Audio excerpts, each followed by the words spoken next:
अस्सलाम वालेकुम रहमतुल्लाहि वबरकातुहू। बहुत शुक्रिया उस्ताद मोहतरम। ये आपके सिखाए हुए इल्म से ही हम काम कर रहे हैं और इसी पे ही हमें कामयाबी मिल रही है अल्हम्दुलिल्लाह। ये 1 एकड़ की है, लेकिन इसमें भी नंबर ऑफ़ प्लांट हम कम लगा सके हैं। एक्चुअली जो प्लांट टू प्लांट है वो 5 इंच होना चाहिए, तो इसकी प्रोडक्शन और ज़्यादा भी आ सकती है। ये सिर्फ़ एक फार्म का डेटा है। अभी जो हमारा दूसरा फार्म है उसका भी डेटा इंशाल्लाह ताला हम शेयर करेंगे। वहाँ पे हमने अल्ट्रा हाई डेंसिटी पे लगाया हुआ था, 7 लाइनें लगाई हुई थी 42 इंच के बेड पे, और प्लांट टू प्लांट जो है वो 5 इंच लगाया हुआ था।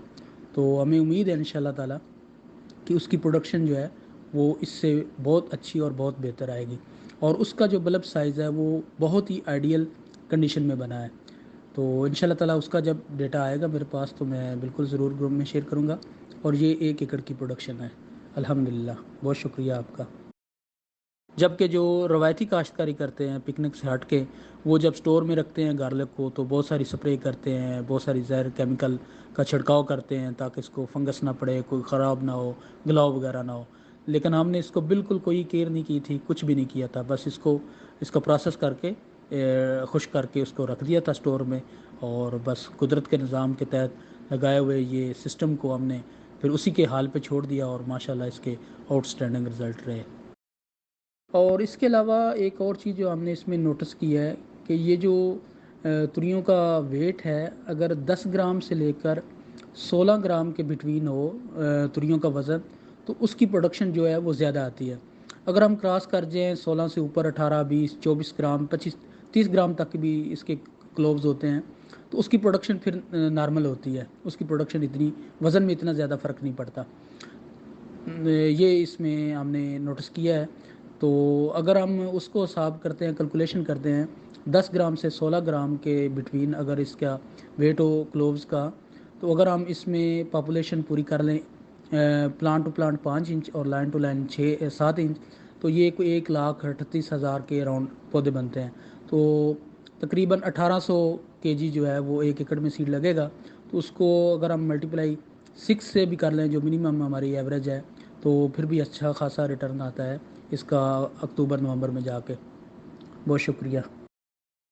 और बाकी सारे अखराजात की बात करें तो अखराजात तो हमारे ना होने के बराबर होते हैं, सोइंग से लेकर हार्वेस्टिंग के बिटवीन, क्योंकि जड़ी बूटी का भी कोई इशू नहीं आता। इसके अलावा जो है वो इस सीज़न की अगर मैं बात करूं तो जो हमने सोइंग के बाद पहला पानी लगाया वो तो 4 महीने बाद जाके लगाया। 4 महीने तक तो हमारे लड़के जो हैं वो फार्म पे जाते ही नहीं थे, बल्कि मैं कहता था कि जाओ कोई पिक्चर को डेटा शेयर करो, तो वो कहते थे हम पिकनिक पे हैं तो हमें कोई ज़रूरत नहीं जाने की।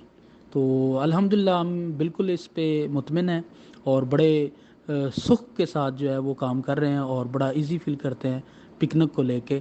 जबकि हम ग्रुपों के दूसरे लोगों को देखते हैं वो इतनी एफर्ट करते हैं, कोई ना कोई हर वक्त कोई ना कोई उनके फार्म पे एक्टिविटी जारी रहती है, जबकि हमारे यहाँ उनकी निस्बत देखा जाए तो काम ना होने के बराबर है। दूसरा जो इसमें पिछले 2 सालों से हम डेटा काउंट करते आ रहे हैं, वो हम लेते हैं ड्राई टू ड्राई, कि जितना हम ड्राई सीड लगाते हैं, जब अक्टूबर आता है, सोइंग का वक्त आता है, तो फिर हम डेटा इसको इकट्ठा करते हैं कि ये कितना रह जाता है।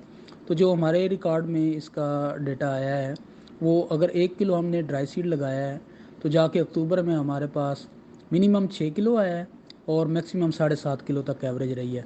तो 6 से 7.5 किलो जो है वो बच जाता है 1 किलो ड्राई सीड लगाने के बाद। अस्सलाम वालेकुम रहमतुल्लाह। सर ये जो रवायती तरीके से गार्लिक लगाते हैं उनकी जो रिकवरी है वो 30 से 35% जाके मिलती है उनको अक्टूबर में, जबकि पिकनिक वाले गार्लिक की जो रिकवरी है वो अल्हम्दुलिल्लाह 44% से लेकर 49% तक हमने जो है वो अकाउंट की थी।